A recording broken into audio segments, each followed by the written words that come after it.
I have such a special guest today. I am so excited to introduce you to my friend Ginger Wilcox. We have known each other. I was trying to think back, like when did we first meet? It's at least a decade. It was definitely at an Inman event. Yep, for Like sure. these are the highlights. Probably most Are wine. but I can't pinpoint it. And, darn it, Facebook doesn't tell me. It tells me everything else, but it doesn't tell me that.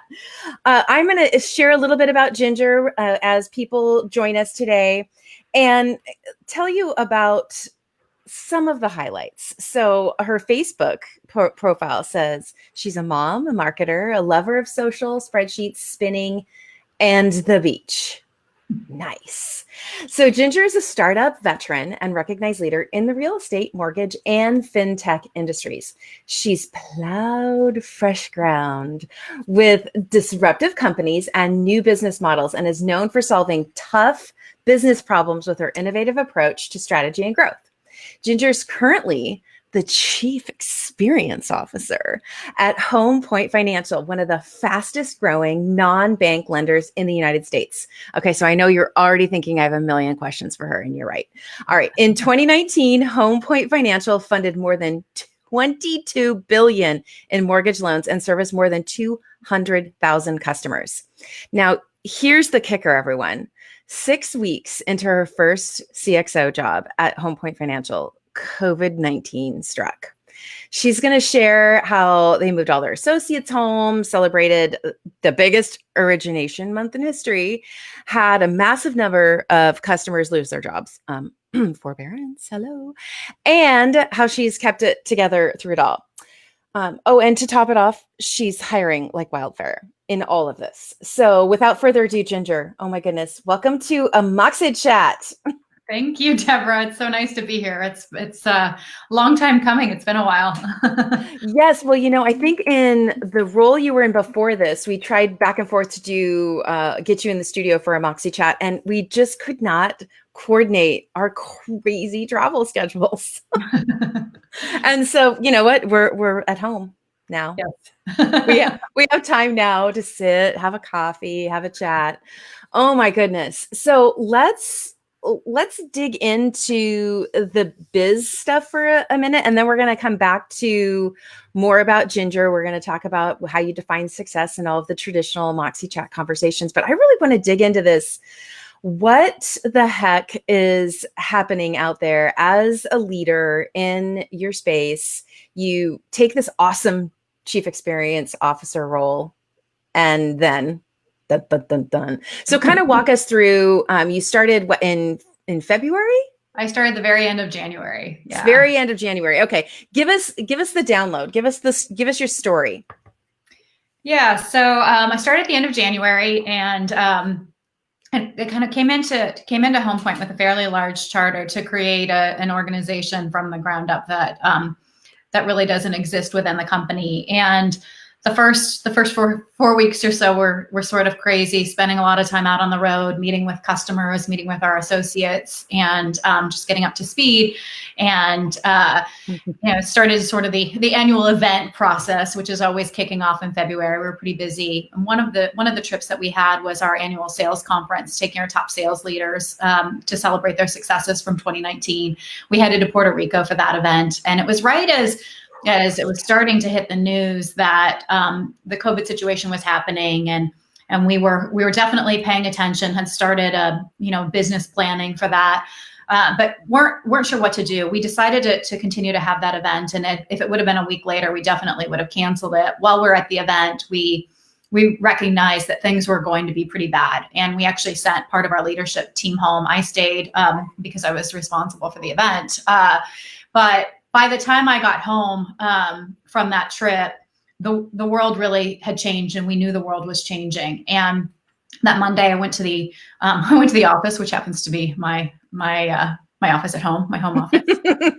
So you've always been in remote role in this. You were hired remote. I was hired remote. Okay, my first full-time remote role ever. I've always been based in San Francisco, so this was a new change for me. But I was expecting to be in Ann Arbor, Michigan, where our company is headquartered, at least 2 weeks out of the month. And came home to my home office, had actually planned a business trip for that week, but I canceled it, came home, and it was clear that we needed to do a lot of things. So we immediately kind of put into place our business planning process and had to move all of our associates home. We took an early decision to move our employees out of the offices, and we actually accomplished that in 3 days, which is pretty incredible. Yeah. 3 days. Wow. And that includes our call centers as well. So we have, at the time, we've grown quite a bit since then, but we had about 1,700 employees in 5 major offices throughout the U.S., including our service and call centers, which now are incredibly important for our borrowers who are needing additional assistance. But we moved all of them home in 3 days. And then from there, it started to recognize that things were really going to change, and we needed to get lined up and figure out how we're going to communicate with borrowers who are going to be facing hardship. It was clear immediately that the way that we interacted with our customers had to change. And when the CARES Act was announced and forbearance became an option, as you can imagine, this is something totally new. None of us expected. It was totally unprecedented. And so we had to figure out how we would communicate with our borrowers. The first day that was announced, it brought down our call center. The phone lines went down, which was a really, really awful day. As I sat back and looked at how are we going to communicate and figure and identify a better path for our borrowers who do not want to be sitting on the phone, and putting ourselves in the shoes of people who have just faced the loss of their jobs, potentially have sick loved ones, that we needed to do something different. I'm very fortunate that we moved fast, and we actually put together a technology innovation team that spent about a week. Actually, it was less than a week. It might have been 3 days. That we built a capability for borrowers to actually be able to apply for their forbearance online without having to call into the call center. And so within a matter of days, we were actually able to take call center times that were kind of through the roof our call center times are now back to normal hold times. We're hearing some of our competitors are 6+ hours at times. And I would say that a big part of that was being able to react and move very quickly to be able to create options for our customers. Wow. 3 is your magic number. I can't believe it. You moved. And, here's the thing is it's not just about people not driving into work, right? To get people set up in a home space is not just wiggle your nose like Samantha. There's a lot of logistics that go behind that. That says a lot about your IT and your HR departments. Yeah. Like, wow. Congratulations on that. And I love that. So you were hired as the Chief Experience Officer. This is your first time you've been in that role. So that is usually a title that people think, well, what is that? What do you do? Like, what was your job description?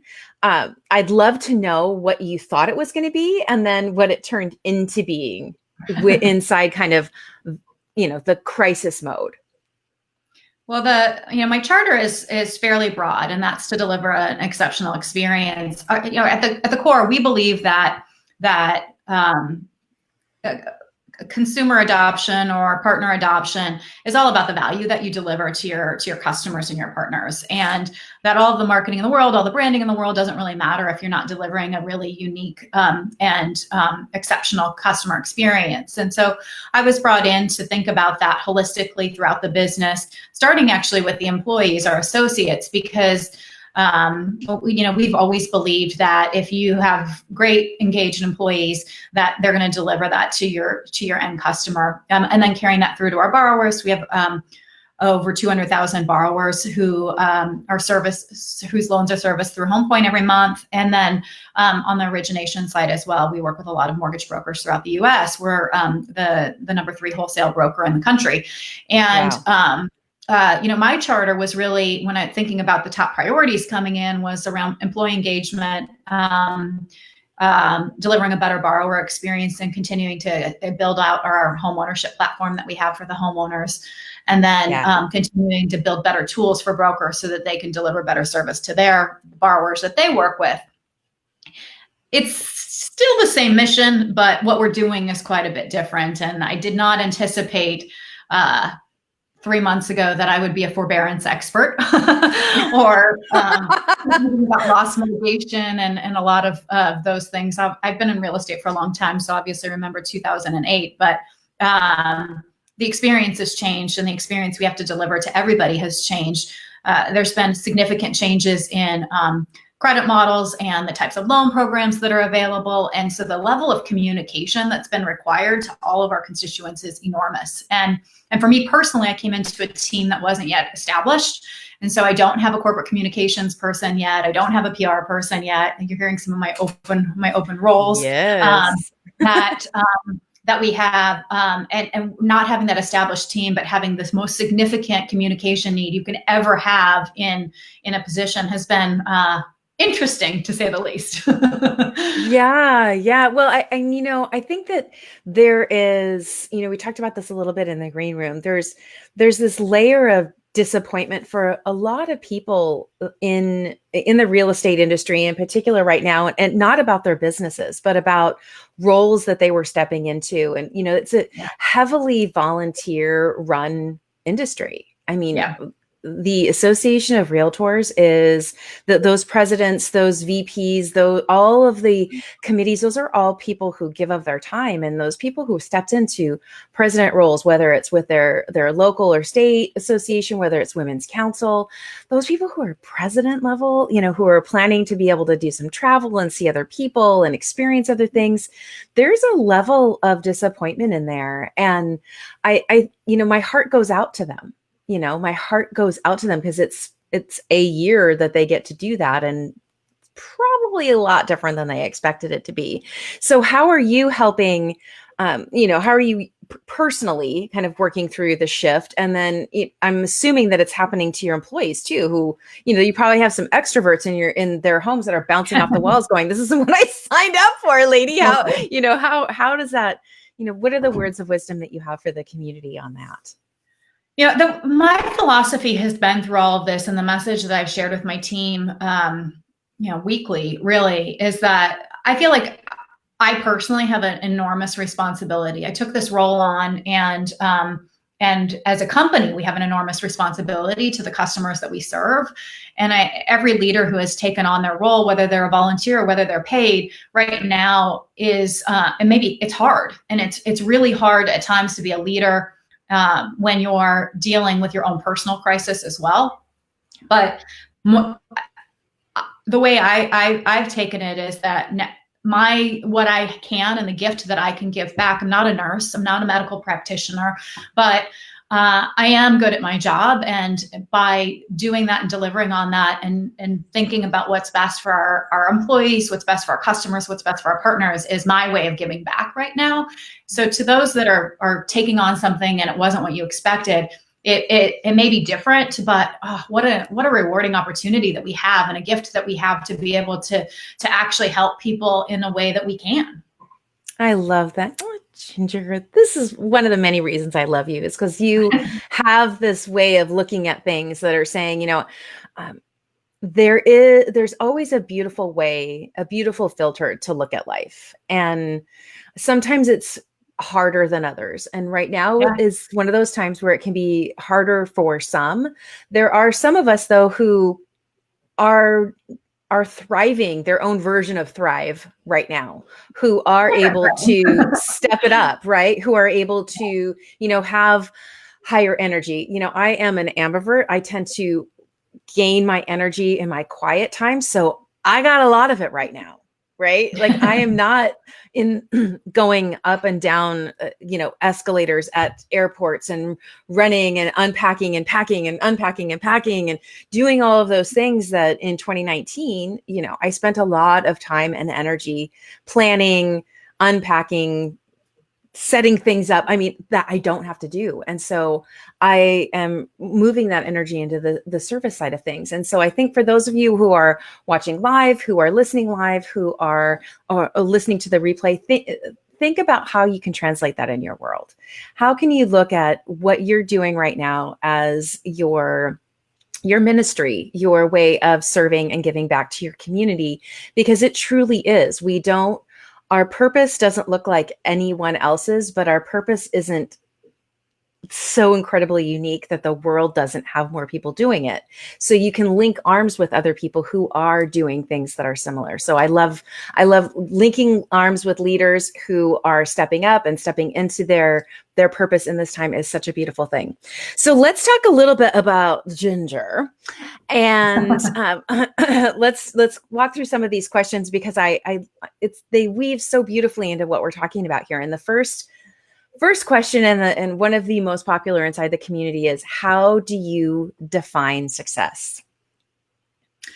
Yeah, it's a good question. And, I think that for me, success is about achieving what I've set out to do. And oftentimes I think we think of success as this place that you get to, and once you're there, you're kind of there. And I think that viewpoint tends to lead towards disappointment, because it's always evolving, and what success looks like continues to evolve. And it depends on what part of your life that you're looking at.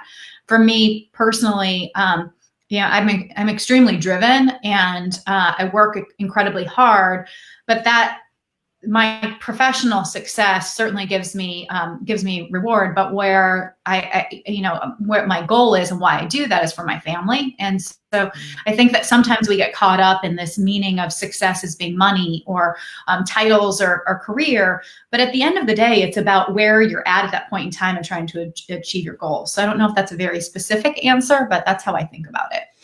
It is, and I specifically love how you bring it home and talk about how it's constantly evolving. And I think that's part of the recipe, Ginger, that makes you a unique and powerful leader, because it isn't when I get here, I will be happy, I will be successful, I will have arrived, right? That there's always something that you're looking towards, that you are, striving for, that you are looking out towards. And, that really shows up in all aspects. That's the woman I know you to be, the woman I follow on social media. I know you are her, right? You're very authentic with who you are.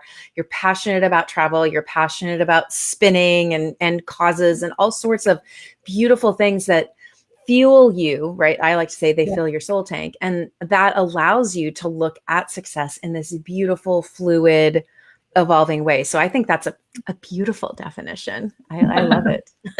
So that works actually beautifully to help us go right into the second question, which is the 3 words. What are Ginger's 3 words that describe you best, and why?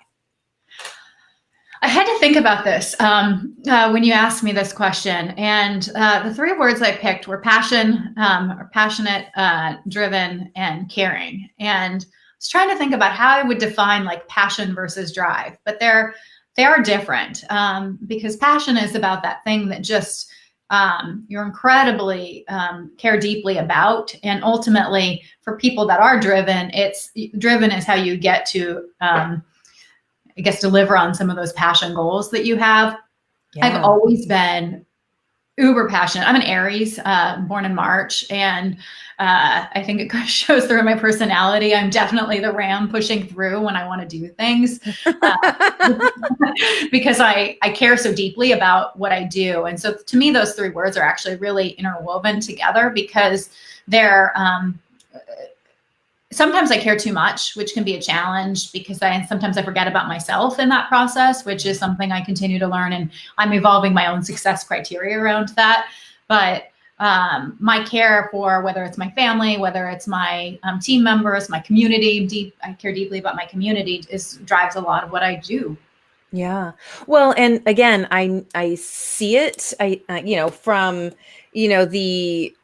the cycle for survival. That's what it's called, right? Yeah. Like I was thinking about that. Like I saw something fly by, Jim Wahlberg's, his roses showed up, and then I looked on your Facebook page to snag your description, and I saw your cover photo, and I thought, how's that working? Are you all doing it virtually this year? Like what, did I miss it? I mean, usually I get the emails from you and from Jim about it, but I thought, what, like I have concern about these organizations that have always done these in-person rallies. I think, Do you know what's happening? Did it happen? Did we miss it?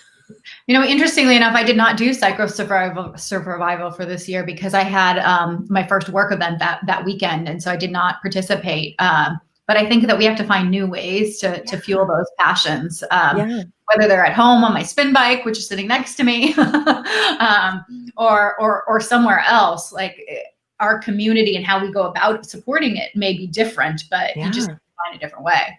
Well, yeah, that's so interesting. So a couple weeks ago on the Woman Up Weekly update, we were talking with Leslie, and she's a SoulCycle girl. Like it's like her blood has been exchanged. She now has SoulCycle blood, but she was like, I have to get a Peloton because I can't About time, Leslie. but what that created was a wildfinder that, right? Like Nikki Beauchamp and Sandra Miller were like, hey, let's do a group ride. And, we're not getting together this week in April in Sacramento for Ledge Day, for all of the meetings that everyone was, again, looking forward to going to and attending and seeing each other and hugging and all of those things. But we can get on our bikes. We can get on Zoom and share. We can, create conversations on Be Live TV with pretty backgrounds and share what we're going through and how we're working through it.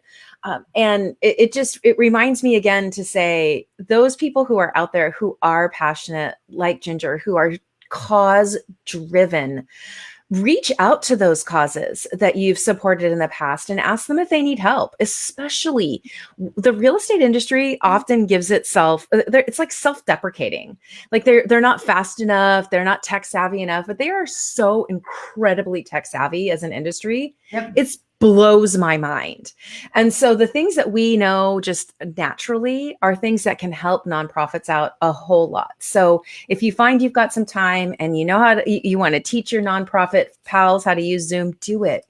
Like help them out. Cause I don't want to say worry, but I have concern that we're worried so much about work and home and school and all those things that we're forgetting about those people who, depend on us for, that $10 or that $100 here or there. I think that it's sort of an interesting time for real estate because, now more than ever, home has a new meaning.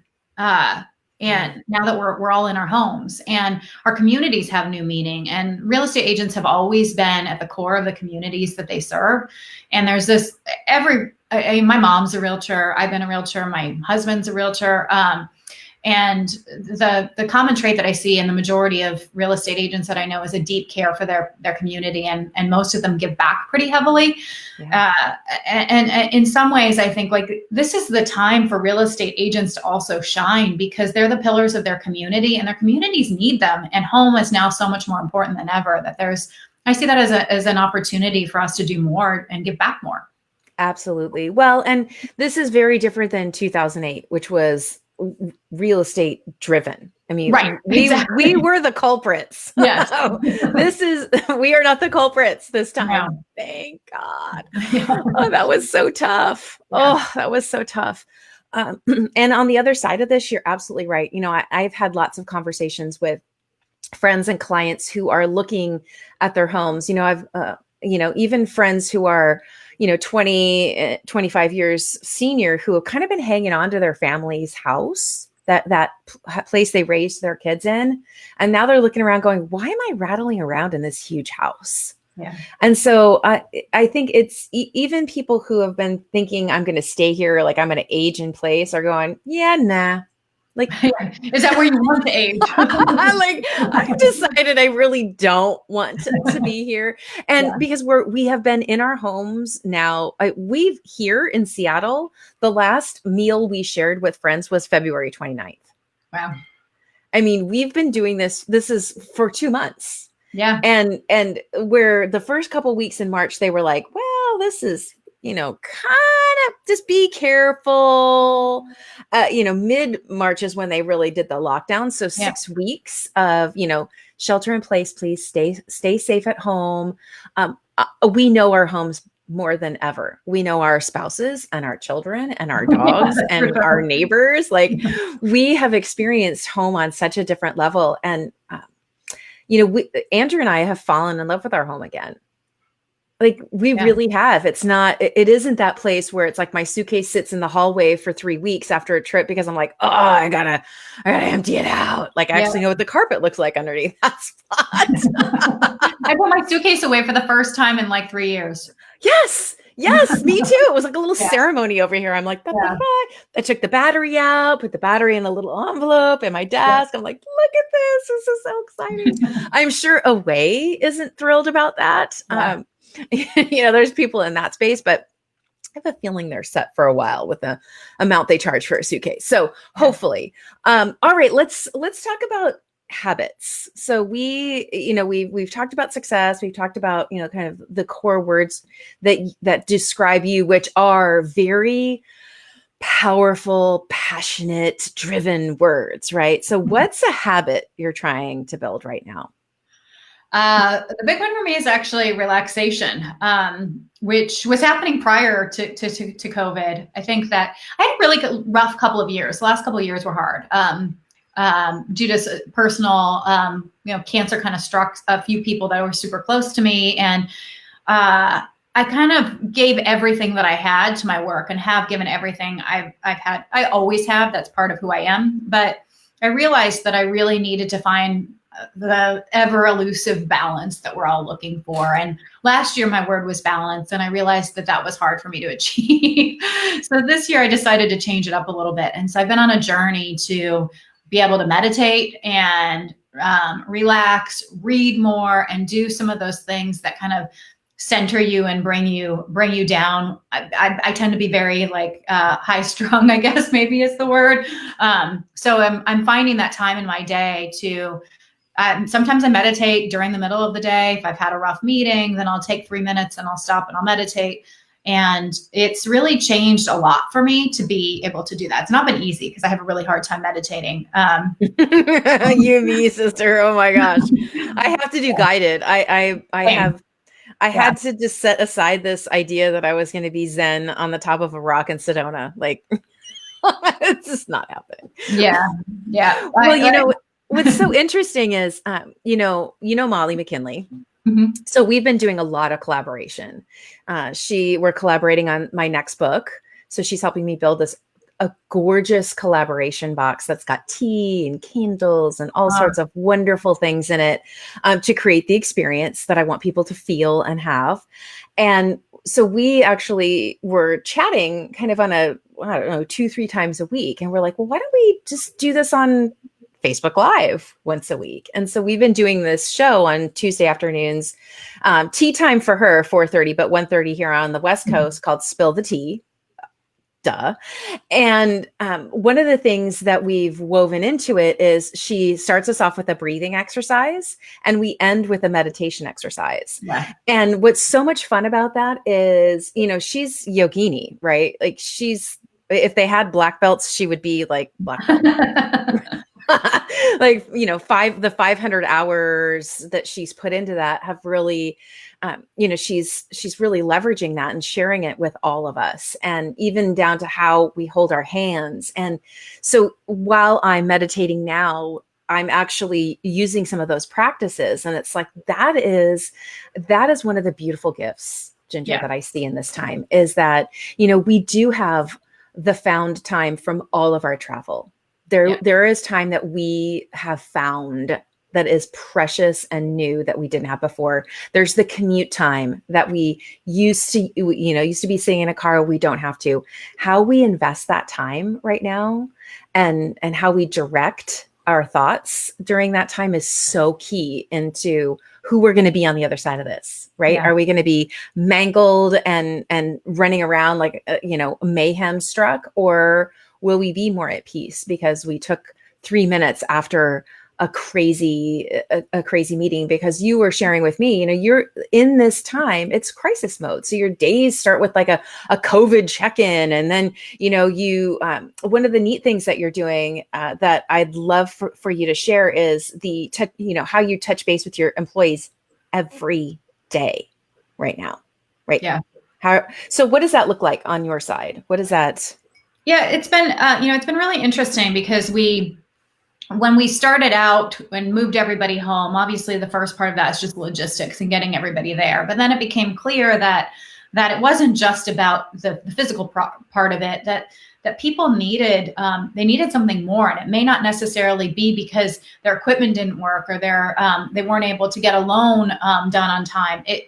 Everything that we're dealing with externally also impacts our work. And I start my day every day at 5:30 in the morning with a COVID conference call, which is a really hard way to start your day. And I normally work out in the morning. So this new process kind of interrupted my workout time. And I figured out that I now actually do my COVID conference call, and then I ride my bike, and then I'll get back to my work day, which has been really helpful for me to get my kind of like my psyche in place.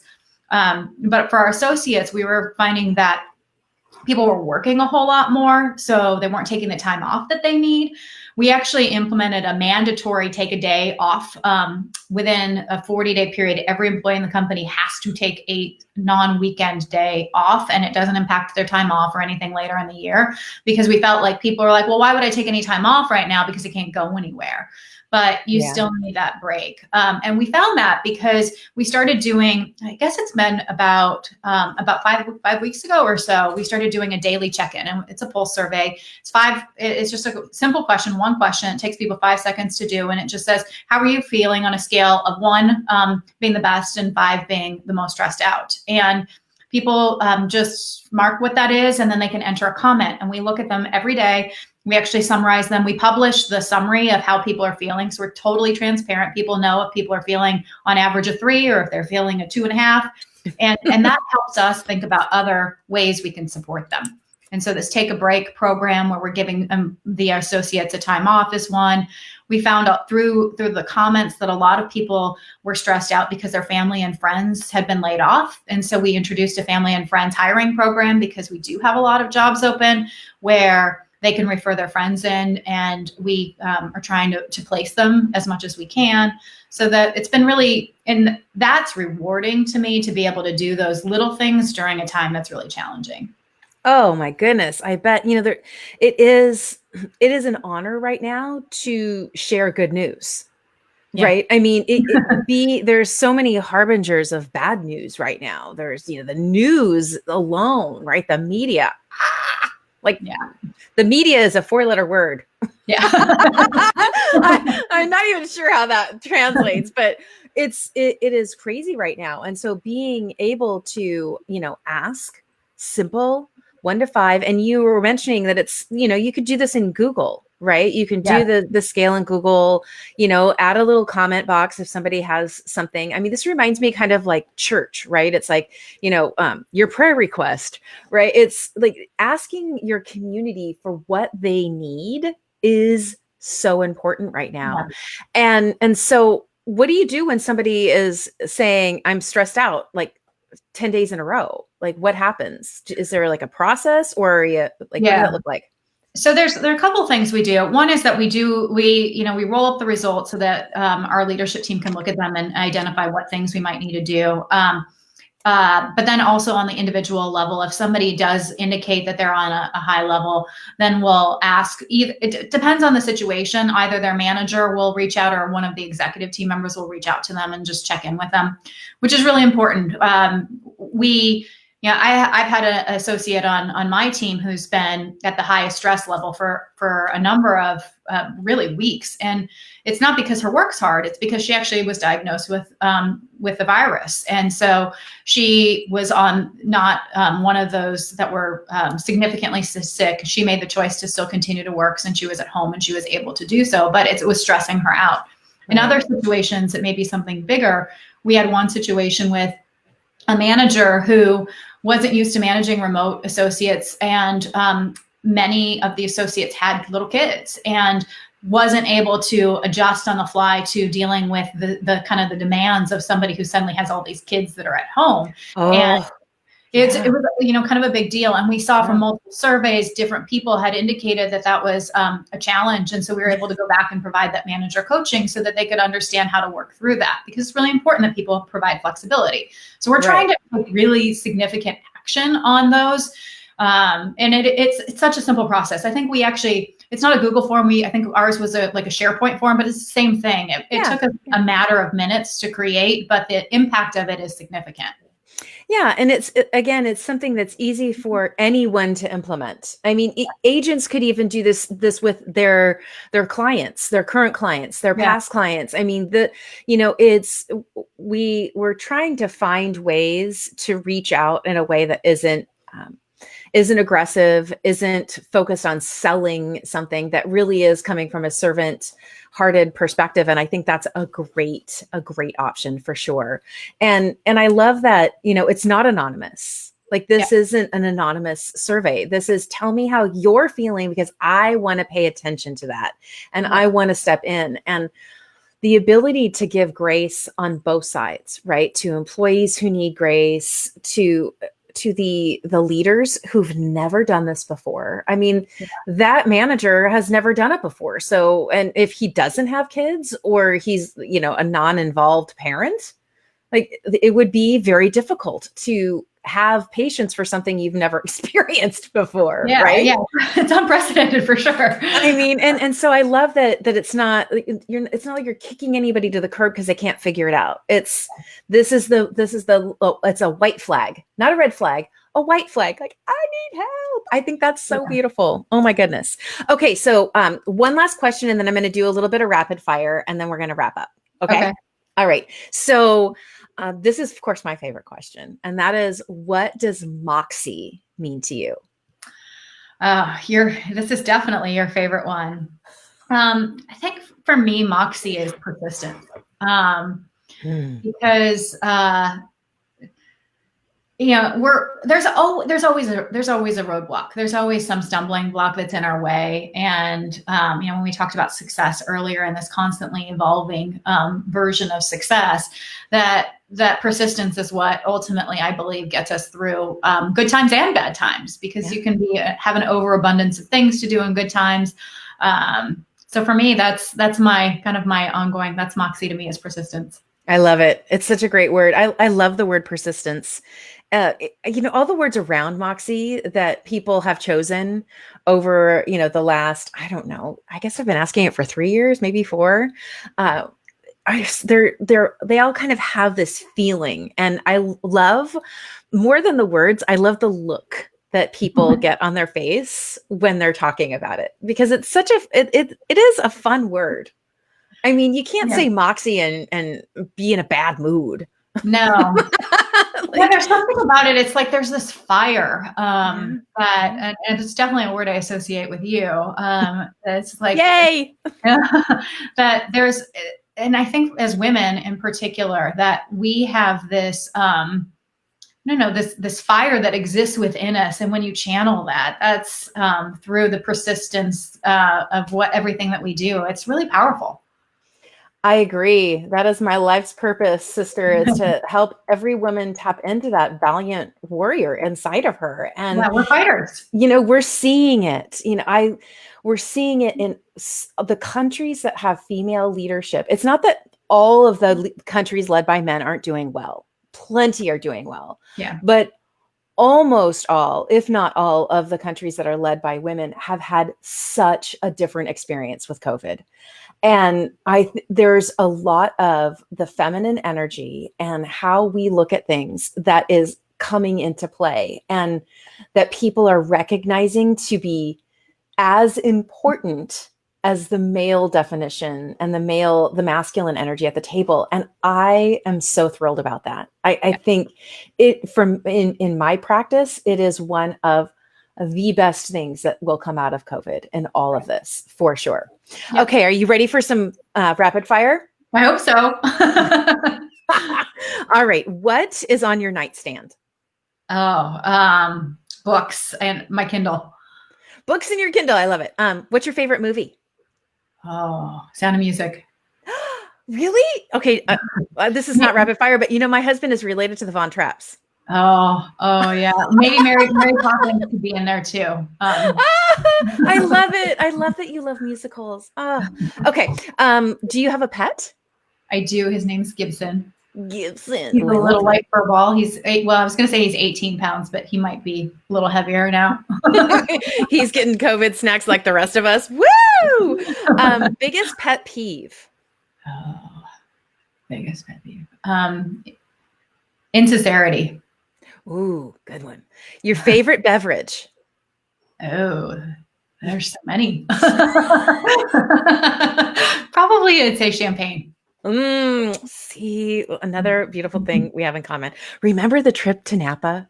Yeah. Remember the bubble? Remember the white room? Oh my gosh, that was so much fun. It feels like a lifetime ago. Okay. What song is on repeat right now? Oh, I'm embarrassed to admit this. I've been doing a lot of chants with my meditation practice. So I've got a couple of Buddhist chants that are on massive repeat right now on my Spotify. Oh, I don't think that's to be embarrassed about at all. I think that's lovely. Oh my goodness. That's very, very zen of you. Yeah. All right. Dark chocolate or milk chocolate? Oh, milk chocolate for sure. All right. What would you be doing right now if you were not the CXO? Oh. Inside or outside of lockdown? Whatever. What would you be doing? Whatever. COVID doesn't count in this. One of two things. One's more altruistic than the other one. I've always said that I wanted to run a shelter for women that were abused. So that's my long-term goal. But part of me always has wanted to be sort of like a luxury travel agent, because I love traveling so much that I've been putting together my own trips. And I know I wouldn't really actually want to do that, but it sounds like a lot of fun. And well, maybe both of those could be kind of paired in, when you decide to refire into that, the next act. I love both of those, and maybe one could fund the other. Oh my goodness. Now I want to idea storm on that. All right. Two more. Okay. What if you could have any superpower, what would it be? Oh, wow. I know this one always gets people. Oh yeah. I didn't even think about this one. What superpower would it be? I don't know if I can answer that question. That's okay. Maybe decisiveness. Usually not a problem. I know, it's funny. Okay, the last question is, who would play you in the movie of your life? That's a good question. I don't know. People sometimes tell me I look like Jane Krakowski, which maybe. Yeah, I could see a cross between her and maybe Gwyneth Paltrow. I'm not sure I see that, but thank you. Oh, I do. I definitely do. I love that. All right. So you have mentioned a couple of times that you've got some job openings, and I know that you posted about it on social media and were flooded with resumes. Yeah. However, if somebody is interested in something, interested in getting in touch with you, finding out what your needs are, what's the easiest way for people to get in touch with you from a business perspective? Email is a good one. My email is gwilcox, my first initial and last name, at hpfc.com. That stands for Home Point Financial Corp, hpfc.com.